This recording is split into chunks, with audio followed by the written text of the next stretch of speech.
Land acknowledgements can be super dull and unfulfilling, so here are 4 tips to creating a better land acknowledgement. Land acknowledgements have exploded since the increased rise to foster healthy relationships with Indigenous people. It's important to understand your place in the history of the land that you reside on, and a land acknowledgement can be a small way to acknowledge oneself and their relationship with the First Peoples. Tip number 1.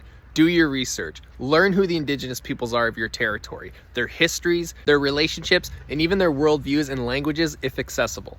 Tip number 2, a land acknowledgement is only effective if grounded in a mindset of love, respect, humility, and honesty. Tip number 3, address the past, present, and future. Indigenous peoples are not just a thing of the past. Talk about who the Indigenous peoples were who cared for the land. Talk about who they are today. And tip number 4, address the future with a commitment or a call to action. Share how you will show up for community and how others can too. Final note, there is no one way to create a land acknowledgement, but what is important is to end with a commitment. Don't talk about Indigenous peoples as history, and your land acknowledgement should encourage education